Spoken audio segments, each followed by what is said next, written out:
चोर, चोर पकड़ कर झट से खींचो अपनी, शरण चरण में आपके तारण तरण जहान, भगवत तट तक ले चलो करुणा कर जीवन, ज्ञान विद्या मिले विवेक भरपूर, विशालता की काली करो मत चूर। देवाधिदेव खजराश्य आदिनाथ भगवान की, परम पूज्य आचार्य गुरुवर विद्यासागर जी महाराज की, परम पूज्य गुरुवर श्री विवेक सागर जी महाराज की, परिक्रमा श्री ज्ञानमती माता जी की, वंदनीय राधिका मंदिर की। एक राजा था, वो अपने सभासदों से एक प्रश्न पूछता है कि इस भारत के बादशाह और भारत के लोग लंबी उम्र वाले क्यों होते हैं? भारत में ही 100 साल के और 125 साल के 90 साल के आदमी जिंदा रहते हैं, और जिंदा ही नहीं रहते, अपने ही पैरों से चल करके मंदिर आ जाते हैं, अपने दांतों से भोजन कर लेते हैं और बिना चश्मा के भी पुस्तकें पढ़ लेते हैं। ऐसा भारत में क्या विशेष है सो यहाँ की पब्लिक इतनी लंबी उम्र वाली होती है? तो सभासदों ने बहुत सारे उत्तर दिए, लेकिन राजा को कुछ विशेष संतुष्टि नहीं हुई। तो राजा ने कहा, भाई भारत में ही जाकर के पूछ पाओ। तो उसने 500 सूटों को भारत देश भेजा कि जाकर के वहाँ के राजा से पूछना कि आखिर आप इतने लंबी उम्र वाले क्यों होते हैं।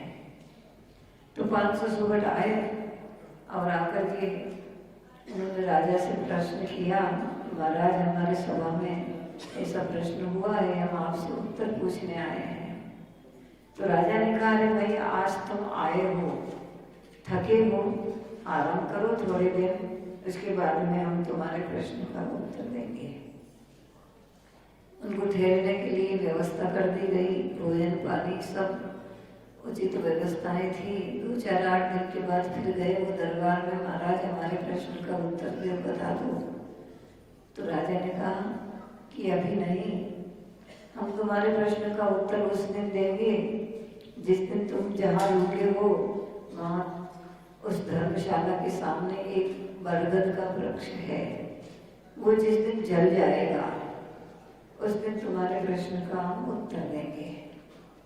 तो वो 500 सुगढ़ निराश होने लगे, करे ये वृक्ष तो जलेगा नहीं, वृक्ष भी कभी जलता है क्या, और ये वृक्ष नष्ट नहीं होगा तो राजा हमारे प्रश्न का उत्तर नहीं देगा, और प्रश्न का उत्तर नहीं देगा तो हम अपने देश नहीं जा पाएंगे, और वहाँ पर ना हमें अपनी पत्नी मिलनी है ना बच्चे मिलने हैं। तुम लोग सब पूजा कर रहे हो, माला फेर रहे हो, प्रवचन सुन रहे हो।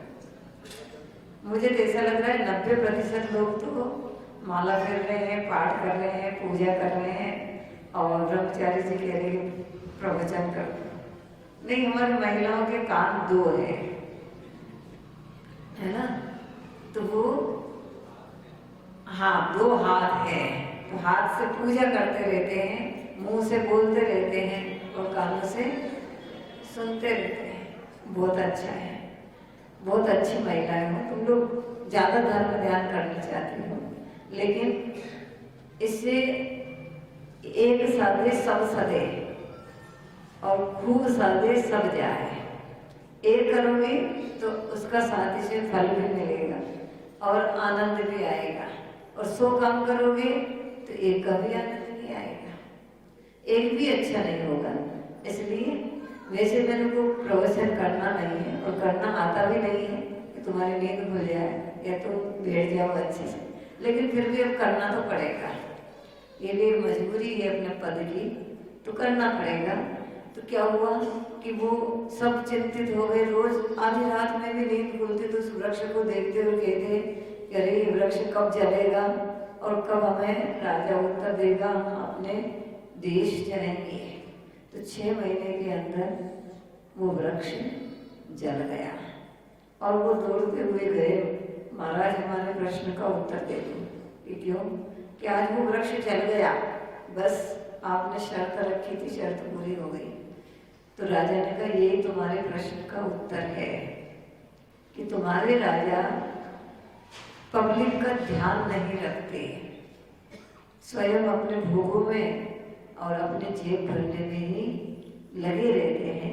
इसलिए पब्लिक हमेशा सोचते रहती है कि हमारा राजा कब मरेगा, कब ये राजा गाड़ी से उतरेगा, कब ये राजा मरेगा और हम आराम से जिएंगे, क्योंकि ये हमें अच्छे से नहीं जीने देता। और राजा भी हमेशा यही भाव करता रहता है कि पब्लिक से किस प्रकार कर लिया जाए, किस प्रकार उसको कष्ट देने की नहीं सोचता, लेकिन हमारा भंडार कैसे भरे। तो दोनों के भावों का संप्रेषण होता है।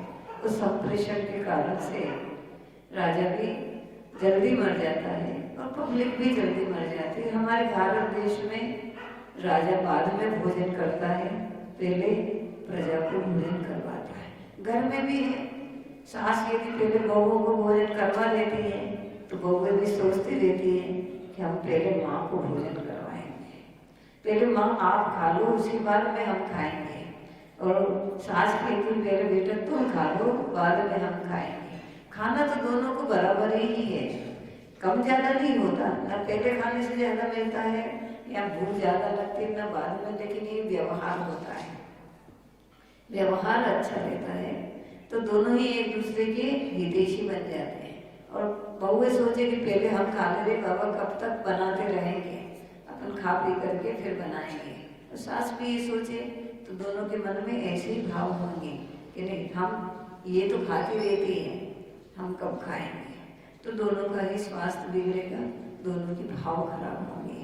तो भारत में ये अच्छी परंपरा है, ऐसी अच्छी परंपरा हमारे देश में हमेशा चलती रहे। तो किसी ने कल बताया था कि माता जी थोड़ा सा आप निर्माल्य द्रव्य के ऊपर बता देना है। निर्माल्य द्रव्य का अर्थ चढ़ाया हुआ हो या रखा हुआ हो ये नहीं होता। भगवान के नाम से, देव शास्त्र गुरु के नाम से जो भी धन होता है वो सब निर्माल्य होता है। भले वो गोलक का पैसा हो, भले वो चढ़ाया हुआ हो, भले वो मंदिर की दुकान बोली हुई हो और भले ये बोली का पैसा हो।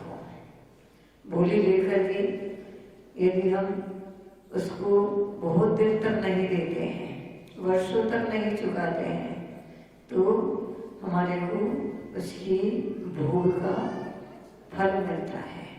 सही कह रही हूँ। एक दिन अभी एक लड़का आया था, लड़के की बहन आई थी कि माता जी मेरे भैया ने 1 करोड़ की बोली ले ली और 10 साल में देना था, कोई ऐसी तकलीफ नहीं थी, खूब कमाता है, लेकिन अभी अचानक वो एफडी का काम करता है। एफडी बनवाते हैं तो किसी खाते खुलवाते हैं, सो वो बैंक ने मना करते हैं। जैसे अभी थोड़े दिन पहले सहारा में डूबा था ना, सहारा में करोड़ों डूब गया तो आदमी बिल्कुल बैठ गया और उसके भी यही काम है और वो इसमें उसके करोड़ों डूब गया। मेरे खुद के, उसकी बहन कह रही थी माता जी मेरे खुद के घर से 4 एफडी उसने बनवाई। अब मेरे ससुर जी रोज कहते हैं कि तू अपने भैया से फोन कर कि मेरा पैसा दे दे।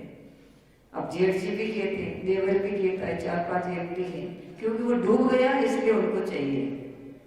डूबा नहीं था तब तक तो कोई टेंशन नहीं था, लेकिन अब मालूम पड़ गया कि डूब गया तो वो सब उधारी लेने के लिए आ गए। अब वो करोड़ रुपये कैसे चुकाए, क्यों? वो लंबा टाइम तक रखा गया था।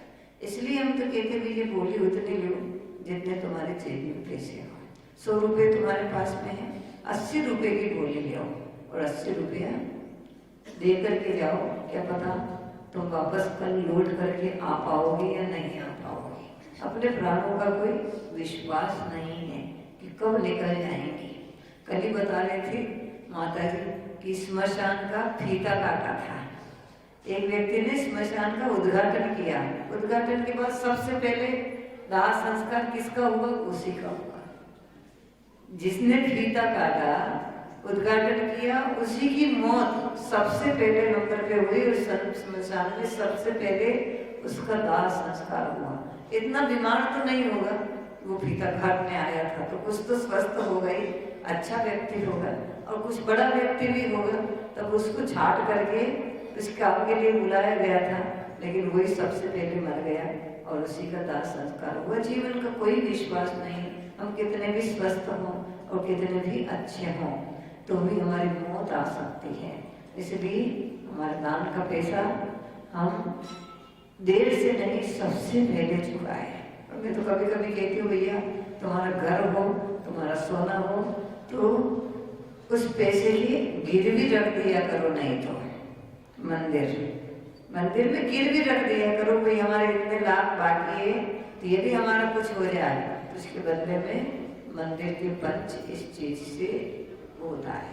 नहीं तो ये पैसा तुम्हारे साथ में चला जाएगा और ये कर्जा तुम्हारे साथ में जाएगा। फिर कहते भैया हमारी बहू बीमार हो गई तो 40 लाख लगाए और मर गए। अरे वो 40 लाख तुम उधार लेकर के उसके खा गए थे, तब वो आई तुम्हारा कर्जा लेने के लिए और आकर के उसने 40 लाख खर्च करवाए और उसके बाद मर गई। क्योंकि कहीं न कहीं से बैल बन के उतारना पड़ेगा, घोड़ा बन के उतारना पड़ेगा, किसी न किसी माध्यम से तुम्हें। ये लौकिक कर्जे की बात है। और पारलौकिक कर्जे में और ये पारलौकिक निर्माल्य द्रव्य में तो धन्य कुमार की कथा पढ़ लेना।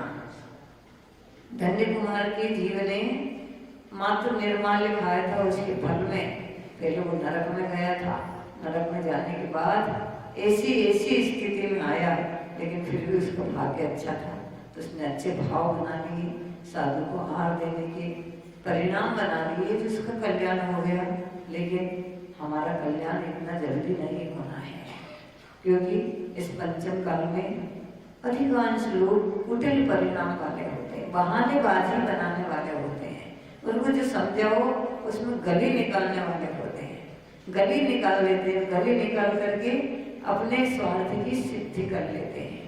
साधुओं में हो या गृहस्थों में हो, सब जगह शास्त्र में आया है कि एक बार गुरुजी ने कहा कि भैया देर से क्यों आए? आहार करके आए महाराज। कि देर कैसे हो गई? कि महाराज एक नट का नृत्य हो रहा था, सुबह देखने लग गया। तो महाराज ने समझाया, बेटा अपन साधु हैं, अपन नट के नृत्य नहीं देखते हैं, अपन साधु वैरागी हैं, अपने को नृत्य देखने में दोष लगता है, इसलिए आगे कभी भी नृत्य मत देखना। जी गुरुजी नहीं देखूंगा। 2-4-8 दिन निकले, फिर देर से आए महाराज। भाई क्या हो गया था? कि आज नटनी का नृत्य हो रहा था। वो कहते आज नटनी का नृत्य देख रहा था। कि मैंने उस दिन मना किया था ना तुम्हें कि अपन नट का नृत्य, वो नट का नृत्य मना किया था आपने, आज तो नटनी का हो रहा था। ये सब कुटिल परिणाम वाले इस पंचम काल के जीव होते हैं।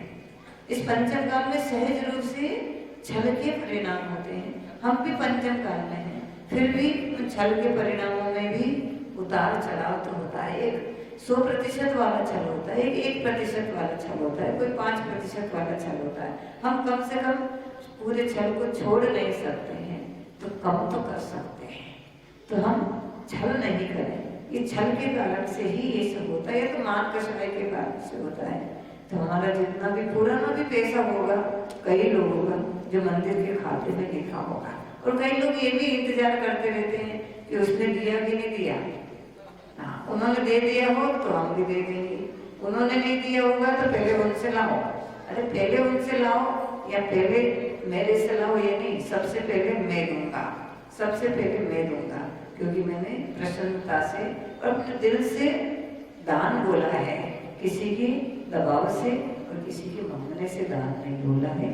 तो तुम्हारे घर में तुम जितनी महिलाएं बैठी हो, जाकर के अपने पुरुषों से कह देना कि जितना भी दान का पैसा है तो आज आप दे करके आओ, और आप आज नहीं दे सकते हो तो ये मेरा क्या होता है ना गले में हार, हाँ हार, गले का हार दे देना, अपने करधोनी दे देना, कड़े दे देना, ये ले जाओ तुम, पहले दान का पैसा लेकर के आओ, उसके बाद हम तुम्हें भोजन परोसेंगे और उसके बाद हम भी भोजन करेंगे। सही है, धर्म पत्नी तो वही होती है जो अपने स्वामी को पाप से बचा लेती है। दे देना, कुछ नहीं, दान का पैसा तुम अपने सोने से चुकवाओगे, 10 गुना सोना तुम्हें अपने आप मिलेगा। ये मत सोचना कि हमारा चला गया, चला नहीं गया, वो तो हमारे खाते में जमा हो गया। क्यों? कि हमने तो दान का पैसा दिलवाया था। इसलिए दोनों जने मिल करके कभी ये नहीं रखना कि हम कल देंगे या परसों देंगे, कल का दिन किसने देखा, कोई भरोसा नहीं है। तो ये नहीं हो सो चौबे जी छब्बे जी बनने गए सो डुब्बे जी रह गए। दान का बहुत फल होता है, दान राई के बराबर, दान के पहाड़ के बराबर फलता है। लेकिन वो नहीं दे पाए और नहीं दिया और खा गए तो वो पर्वत के बराबर नहीं, सुमेरु पर्वत के बराबर फलेगा। क्योंकि अच्छे काम का फल हमें दिखता है, लेकिन पाप का उदय जब आता है, थोड़ा सा पाप भी भोगने में पसीना आने लगता है, पुण्य भोगने में कुछ भी नहीं लगता। इसलिए हमारे साथ पाप नहीं जाए, हम पाप नहीं करेंगे। बहुत बड़ा पाप है, दिखता नहीं है, लेकिन अंदर ही अंदर बहुत बड़े दुर्गति में ले जाने का कारण बनता है। हमारी दुर्गति नहीं हो, हम मनुष्य भाव को सार्थक करें। महावीर भगवान की जावानी की ज्ञान सूझे सदा हे जिन्माई भारती तो जो देवी शरणागते सोहा